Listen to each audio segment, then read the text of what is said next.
সম্মানিত দর্শক, আসসালামু আলাইকুম। আশা করছি আপনারা ভালো আছেন। ভিডিওটা দেখে ভালো লাগলে একটা শেয়ার, একটা লাইক, একটা কমেন্ট করবেন এবং আমাদের চ্যানেলটি সাবস্ক্রাইব করে আমাদের পাশে থাকবেন। আসসালামু আলাইকুম রহমতুল্লাহি ওয়া বারাকাতুহু। আমি বললাম, মা, এমন করে তো কোনোদিন তুমি কান্দো না।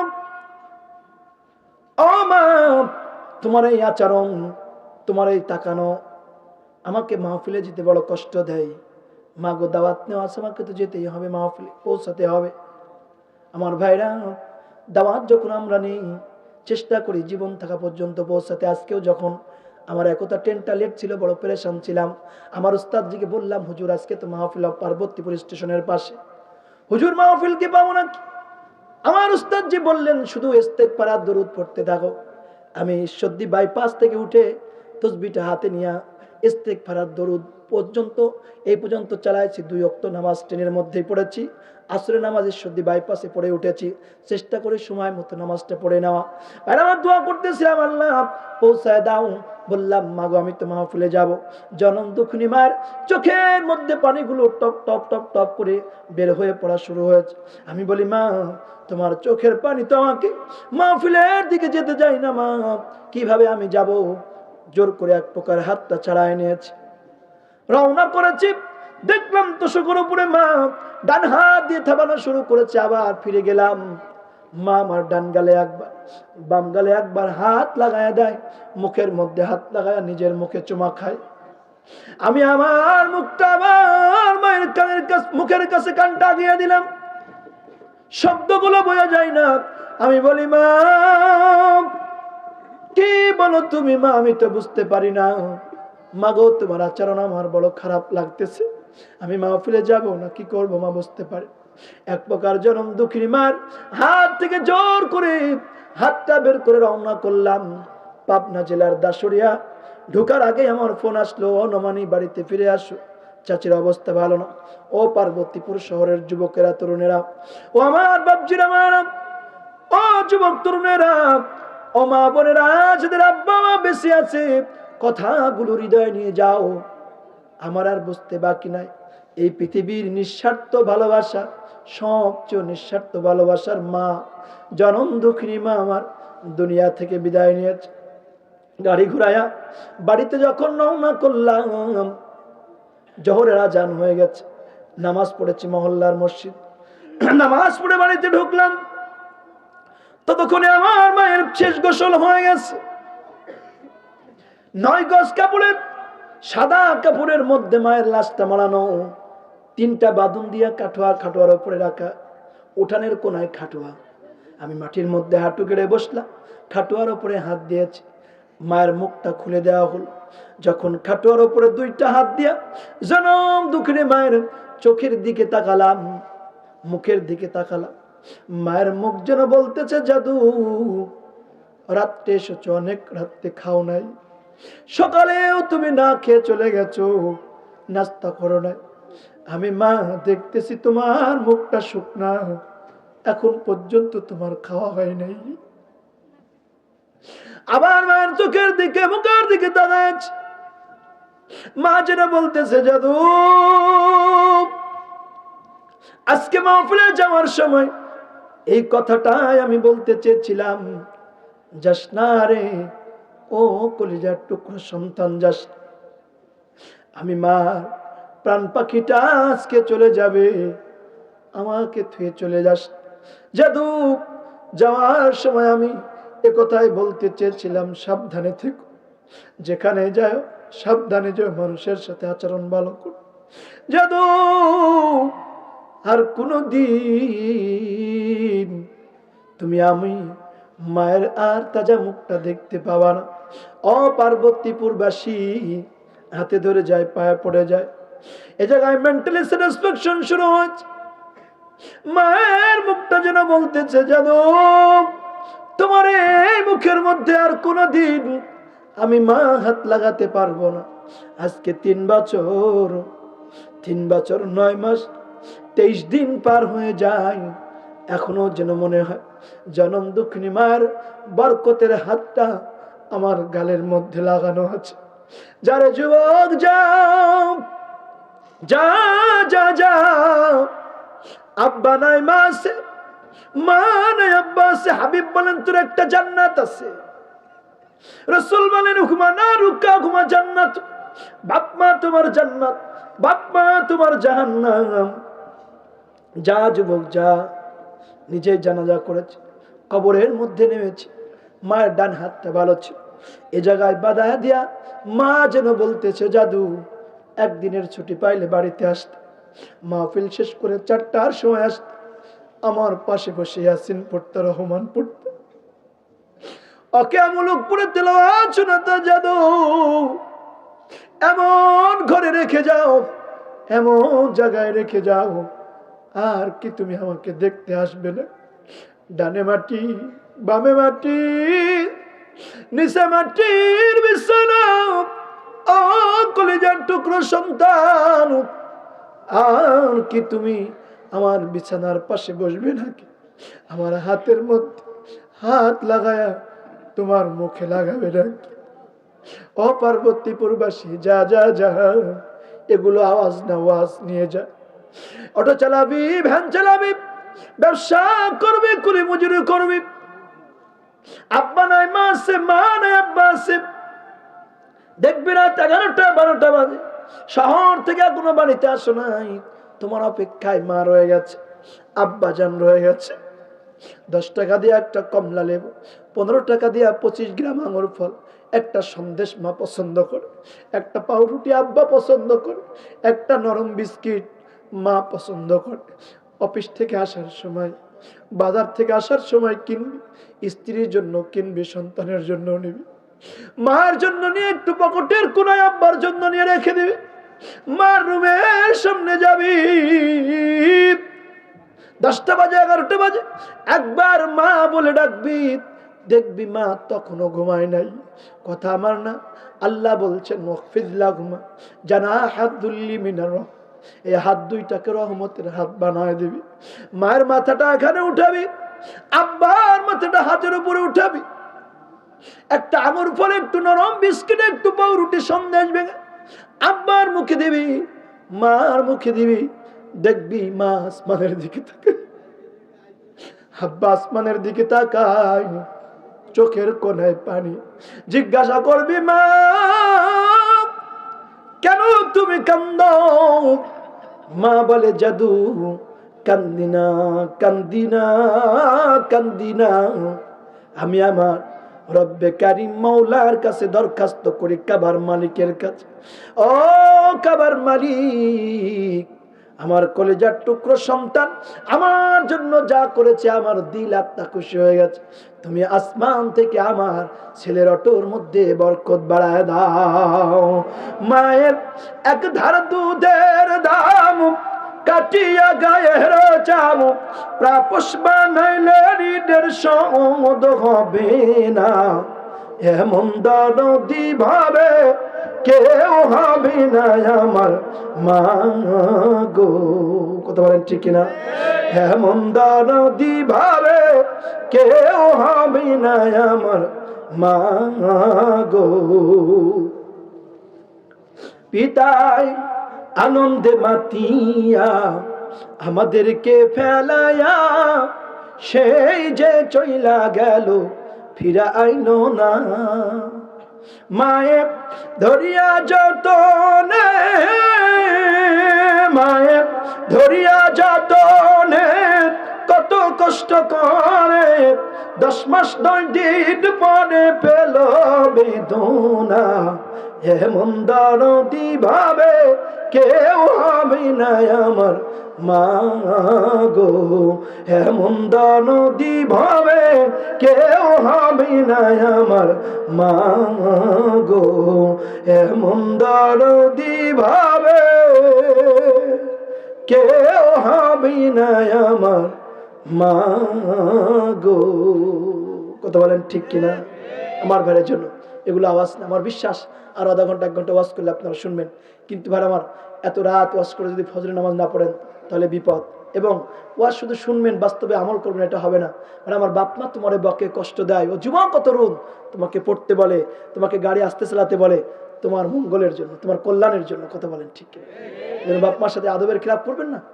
আল্লাহ বলছেন উফি ওয়ালা তানহারহুমা, তোমার এই বুকের সিনা, তোমার এই ভুড়ো, তোমার কপাল, হাতের বাহু দেখে যদি বাপ মার মনের ভিতরে একটু ও শব্দ হয় তো দিন নষ্ট হয়ে যাবে, সমস্ত আমল নষ্ট হয়ে যাবে।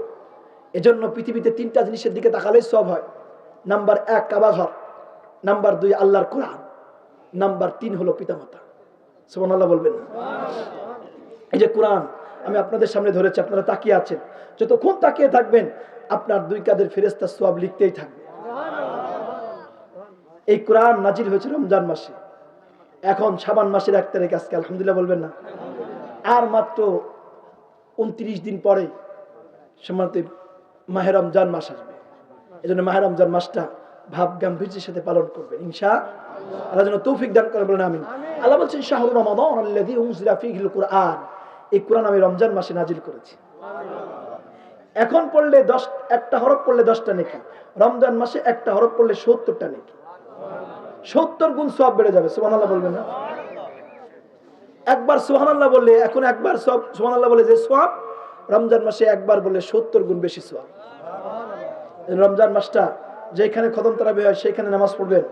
আমরা খুঁজি যে কোনখানে খতম তারাবি হয় না, 20 মিনিটে কোথায় নামাজ শেষ হয় সেই জায়গায় যায়। একটা মাস কোরআন শুনবেন। ইমাম আবু হানিফা রাহমাতুল্লাহ আলাইহি তার জীবনে প্রত্যেক রমজান মাসে 63 খতম কোরআন পড়তেন। দিনে 1 খতম, রাতে 1 খতম, তারাবিতে 3 খতম।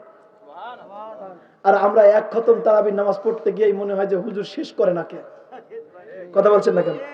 রমজান মাসটা আপনার নিজের জন্য অক্ষ করে নেবেন। এই রমজান মাস আমি কোনো কাজ করবো না। ওলিয়া উলিয়া বুজুর্গানের দিন আল্লাহওয়ালারা রমজান মাসটা বলতেন এটা আমার মাস, আমাদের মাস, আমি অন্য কোনো কাজ কাম করবো না, সব বাদ দিয়া শুধু রমজান মাসের জন্য ইবাদতে মশগুল হয়ে যেতেন। মামুনরা শুধু সেহরি রান্না করে আর ইফতারি গুছায় সময় পাস করবেন না। রমজান মাসে মেসওয়াক করবেন, তাও বলবেন সুবহানাল্লাহ। রান্না করবেন, তাও বলবেন আলহামদুলিল্লাহ। কারণ অন্য মাসে বললে এক সওয়াব, রমজান মাসে বললে 70 গুণ বেশি সওয়াব। ইনশাল্লাহ রমজান মাসে ইনশাল্লাহ। আবার আরেকটা আমল বলি, ছোট্ট আমল বলি, সর্বশেষ কথা। আর আমার পিতা মাতা যাদের বেঁচে নেই, অনেকের নেই, কথা বলেন ঠিক কিনা? হাজিরিন, রমজান মাসে প্রতিদিন একটা করে প্লেট এক্সট্রা করবেন। 5 জন লোক আছেন, সহজ একটা আমল বলে যায়। 5 জন সদস্য আপনার পরিবারে, 6টা প্লেট সাজাবেন। দেখবেন এই 5টা প্লেটের মধ্যে থেকে একটা প্লেট হয়ে যাবে। হয়ে যাবে না? খেজুর 3 টাকা দিয়ে 2টা করে দেবেন, তাহলে 6টা প্লেট হলো। একটা প্লেট প্রতিবেশীকে পৌঁছায় দেবেন। এভাবে যদি প্রতিদিন একটা করে দেন তাহলে 30টা রোজায় কয়টা হবে? একদিনে আপনি 30 জন লোককে খাওয়াতে পারতেন না, কিন্তু এক দিনে একটা করে প্লেট তৈরি করার কারণে 30টা ইফতারির সওয়াব আপনার আমলনামায় চলে আসছে। কেউ যদি পারেন 2টা, কেউ যদি 5টা। আমি তো প্রতি রমজানে আমি যে কথাগুলো বলি ওগুলো আমল করার চেষ্টা করি। এই যে আমি আলহামদুলিল্লাহ, আল্লাহু আকবার, 9 বছর ধরে আমি কোনো ভিক্ষুককে ফিরাই না, আমার জানা সত্যি, আলহামদুলিল্লাহ বলবেন না? এবং প্রতি রমজান মাসে আমি বেশি পারি না, চেষ্টা করি কোনো রোজা মানে প্রত্যেক ইফতারিতে 5টা 7টা করে প্লেট আমি এক্সট্রা করি। আমার সন্তান ছিল না, 12 বছর আমি বিবাহ করেছিলাম, আমার আল্লাহ সন্তানাদি দিতেন না। ডাক্তার বলছিলেন আমার স্ত্রীর সন্তান হবে না, কিন্তু আমি হাল ছাড়ি নাই। আমি দোয়া করেছি যে আল্লাহ, হযরতে জাকারিয়া আলাইহিস সালাম বলেছেন রব্বি হাবলি মিন লাদুনকা যুররিয়াতান তাইয়্যিবা ইন্নাকা সামিউদ দুআ। সুবহানাল্লাহ বলবেন না? আয়াতটা নোট করেন, যাদের বাচ্চা কাচ্চা হয় না, সূরা আলে ইমরান 38, যাদের বাচ্চা কাচ্চা হয় না। আমি একজন ডাক্তারও, এই আয়াত পড়বেন আর আমার কাছ থেকে পরামর্শ নেবেন। আমার ফেসবুকে একটা পেজ আছে, হাফেজ মোনার ইরশাদের নুমানি, আমি ফ্রি চিকিৎসা দিই। আমার কাছে এবার আমার অনেকের আলহামদুলিল্লাহ প্রায় 40-50 জনের আল্লাহ তাআলা ওসিলা মাত্র সন্তান দিয়েছেন। কারণ 18 বছর পরে, কারোর 22 বছর পরে, কারোর 16 বছর পরে আমার কাছে আমার চিকিৎসা নিয়ে আল্লাহ তাআলা সন্তান দিয়েছেন ওসিলা মাত্র, আলহামদুলিল্লাহ বলবেন না? কেন বলছি যে আমি আমার দোয়া করতেছিলাম, সূরা আলে ইমরান 38 নম্বর আয়াত, হযরতে জাকারিয়া বললেন যে আল্লাহ আমি দোয়া করবো, আমার তো বৃদ্ধ হয়ে গেছে। আল্লাহ বলল কাযালিকা, তোমার পেরেশান হওয়ার দরকার নাই, পড়বা তুমি, সন্তান দেবো আমি। সুবহানাল্লাহ বলবেন না? তো আমি এই দোয়াটা পড়তে লাগলাম। আল্লাহ তাআলা সম্মানিত, এবং আমি সদকা করতাম, খালি সদকা করতাম। তারাদ্দুল বালা, সদকা এমন যে মাথার উপরে সাদ হয়ে যায়। সুবহানাল্লাহ। সদকা আর দোয়া, আল্লাহ তাআলা আমাকে 12 বছর পরে সন্তান দিয়েছেন। আমার কন্যার বয়স 7 মাস, আজকে পূর্ণ 8 মাস পড়েছে। আর আমার যে এই জায়গাটা বুঝি না, আগে আমরা 11টা ভাই বোন, আজকে মনে হচ্ছে যে আমরা একটা সন্তান মানুষ করতে গিয়ে 7টা মাস কি যে কষ্ট হয়। একটু শব্দ করলে ঘুম ভেঙে যায়, সারা রাত ওয়াজ করে 4টার সময় বাড়ি যায়, 5টার সময় বাড়ি যায়। তারপরে যখন দেখি আমার সন্তানের শব্দ নিঃশ্বাস জুড়ে হচ্ছে, ঘুম ভেঙে যায়, ঘুম হয় না। তখন মনে হয় আরে আমাদের বাপ মারা কত কষ্ট করে আমাদের লালন পালন করেছে, একটা সন্তানের আজকে 7 মাস মানুষ করতে গিয়ে মনে হচ্ছে আহা কি কষ্ট হচ্ছে, আমার খাওয়ার কথা মনে থাকে না, মনে হয় যেন সন্তানটা একটু অসুস্থ হলে, একটু ঠান্ডা লাগলে কলিজা ছিঁড়ে যায়। তাহলে আমাদের বাপ মা কত কষ্ট করেছে। এই জন্য সম্মানটা যেন বাপ মা যাদের নাই, কবরের কাছে যাবেন, দোয়া করবেন, নিজের সন্তানকে সুন্দর করে পালন করবেন। আওয়ালাদিন সালিহিন আদউ লাহু, আমি এখন থেকে দোয়া করে আল্লাহ আমাকে আল্লাহ জান্নাত দিয়েছেন, জান্নাত, একটু কন্যা সন্তান দিয়েছেন, আলহামদুলিল্লাহ বলে আমার বিশ্বাস আল্লাহ আমাকে সন্তান দেবেন ইনশাআল্লাহ। আমার সন্তান হাফেজা হবে, আলেমা হবে, আমার সাথে হাফেজ হবে, আমি দোয়া করতেছি এখন থেকে। এবং আমি এখন থেকে ভালো জামাইয়ের জন্য দোয়া করা শুরু করছি। এটাই হলো আমল। এখন থেকে দোয়া করবেন। সন্তান হয়েছে ওই দিন থেকে, যেদিন পেটে আসছে আমি শুনছি যে আমার সন্তান আসছে, আমি দোয়া করা শুরু করছি, আলহামদুলিল্লাহ বলবেন না? একটা শুজ দরকার, তাও দোয়া করবেন। একটা সুইটার দরকার, তাও দোয়া করবেন। একটা স্যান্ডেল ছিঁড়ে গেছে, তাও দোয়া করবেন। কার কাছে দেবেন? কে? আমরা দুনিয়ার মানুষের কাছে চাই, চাইবেন কার কাছে? আল্লাহ সব ব্যবস্থা করবেন। আমার 100% বিশ্বাস ছিল আজকে আমি মাহফিল পাবো। আমার প্রিয় শমশের ভাই আমার আছেন পার্বতীপুরে, শাহ আলম ভাই আছেন, অনেকে পরিচিত মানুষ, আমার মুহিবিনরা আছেন এই পার্বতীপুরে, অসংখ্য আছেন, আমার সিনিয়র নন আছেন। আমি বলছি যে আল্লাহ তাআলা যেন মনে হয় যে এলহাম হয় যে আজকে মাহফিল আমি পেয়ে যাবো, আলহামদুলিল্লাহ। গত দিন আমার মাহফিল ছিল ভাই, আমার এই যে পার্বতীপুর স্টেশন, বাস স্ট্যান্ডের ওই পাশেই। আমি ট্রেন পাবো কিনা, আমি জুম্মা পড়ে বের হয়েছি, তো মনে হলো যে আমি ট্রেন পাবো, আলহামদুলিল্লাহ বলে আর একবার বলেন আলহামদুলিল্লাহ। তো আমি এসে স্টেশনে বাইপাসে নামছি, 30 সেকেন্ডের মধ্যে ট্রেন ঢুকছে, আমি ট্রেনে উঠছি, ট্রেন ছেড়ে দিয়েছে। এই জন্য যখন আপনি আল্লাহর হয়ে যাবেন, আল্লাহর জন্য কাজ করবেন, আপনার সামনে সব কাজ আল্লাহ সহজ করবেন। 100% আল্লাহর হুকুম মানেন, সব কাজ সহজ হয়ে যাবে। যা চাইবেন আল্লাহ তাই দিবে, কারণ আল্লাহ বলছেন ওমা উতিতুম মিনাল ইলমি ইল্লা কলিলা। জোরে বলেন সুবহানাল্লাহ। বন্ধু যখন বন্ধুর সাথে সম্পর্ক করে, মনে করেন এই এলাকায় আমার কারোর সাথে খুব বন্ধুত্ব আছে, তাকে আমার পছন্দ হয়েছে, দেখবেন মাঝে মধ্যে আমি তাকে হাদিয়া দেবো, কথা বলেন ঠিক কিনা? সেও আমাকে দেবে, দেখবেন এমন দামি হাদিয়া দিয়েছে, আপনি যদি বলেন বন্ধু এত দামি হাদিয়া মানে দিলা, আরে দোস্ত রাখ, ওটা তো কিছুই না। আল্লাহু ওয়ালিউল্লাযিনা আমানু, সর্বশেষ মেসেজ, আল্লাহ বলছেন আমি ইমানদারদের বন্ধু হয়ে গেছি। তো আল্লাহ যদি আপনার বন্ধু হয়, তা আল্লাহ বলছেন আমি যাদের অল্প কাউকে কোটি টাকার মালিক বানায় দেন, ঠিক কিনা? তো আপনার যখন আল্লাহর সাথে সম্পর্ক হবে, আল্লাহ সামান্য দেবে, আপনি 10টা গাড়ির মালিক হয়ে যাবেন। যে আল্লাযীনা ইনফিকুনা, আর যারা আল্লাহ রাস্তায় ব্যয় করে, কোরআন থেকে 3টা বলছি ভালো কাজ কি, সাররা ওয়াদ দাররা, সচ্ছল অসচ্ছল, ধনী গরিব, সুস্থ অসুস্থ অবস্থায় আল্লাহ রাস্তায় দান চালায় যেতে হবে। ঘোষণাকার সূরা আলে ইমরান 134 নম্বর আয়াত, নোট করেন ভাইরা আমার। কেন? এজন্য যে আমি যখন আজকে বাড়ির থেকে বের হলাম, ভাইরা আমার, বাপজিরা আমার, আজকে বাড়ির থেকে বের হওয়ার সময় প্রত্যেক সফরে আমার পকেটে কিছু খুচরা টাকা থাকে, নগদ ওয়াজ নিয়ে যান, কাজে লাগবে। আমি যখন বের হয়েছি জুম্মার নামাজ পড়ে, এই জুম্মার নামাজ পড়ে বের হওয়ার পরে, যে আমরা কথা না বলি, কুসুম ভাই কথা না বলি, জি আলহামদুলিল্লাহ, আমরা কেউ কথা বলবো না ইনশাআল্লাহ। একটা তাকবীর দেবে, তাকবীরের পরে আর কথা বলবেন না, ডানে বামে সামনে পিছে যেই হন, লিল্লাহে তাকবীর। দেখেন তো কোথাও কথা হচ্ছে কিনা? জি আলহামদুলিল্লাহ, কবুল করুন বলেন আমিন। কেন বলছিলাম? আমলের জন্য। সাররা ওয়াদ দাররা, দানের হাতকে অব্যাহত রাখবেন। আগে দান করতেন 20,000, এখন অভাব 2,000 করবেন। আগে 2,000 করতেন, এখন 200 করবেন। আগে 200 করতেন, এখন 20 টাকা করবেন।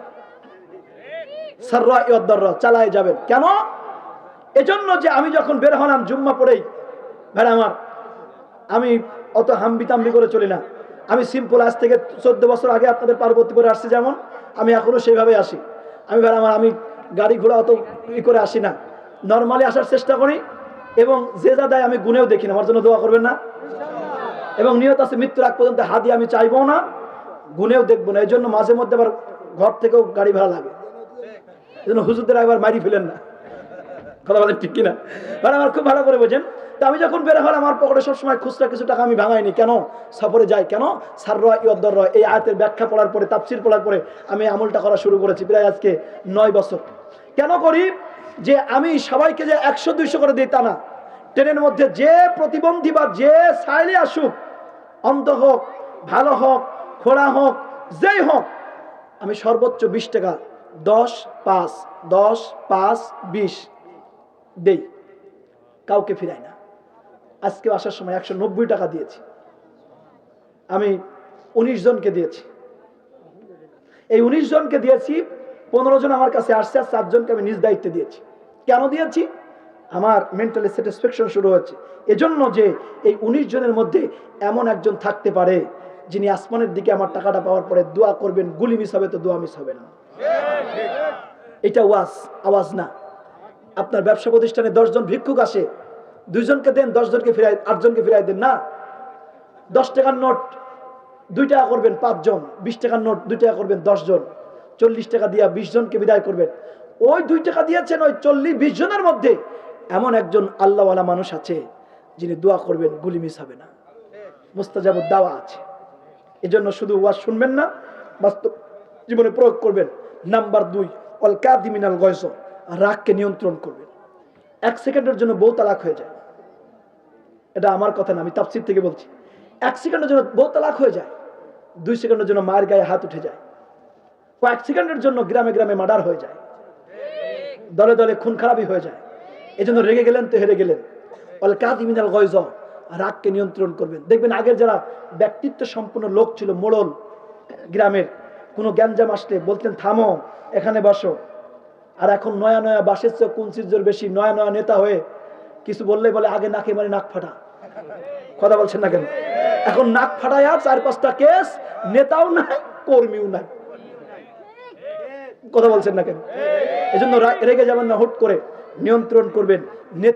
নেতা হতে হলে, দল চালাতে হলে আগে ধৈর্যশীল হতে হয়, সবর শিখতে হয়, আগে নিয়ন্ত্রণ করার ক্ষমতা থাকতে হয়। কথা বলেন ঠিক কিনা? এজন্য আল্লাহ যেন আমাদের তৌফিক দান করেন। অল কাযিমিনাল গায়জ। নাম্বার 3, অল আফিনা আনিন নাস। সুবহানাল্লাহ বলেন। আমার ভাইরা, মানুষের সাথে কোমল হৃদয় নিয়ে কথা বলবেন। শত্রু হোক, খারাপ মানুষ হোক, তারপরও হাসি মুখে কথা বলবেন।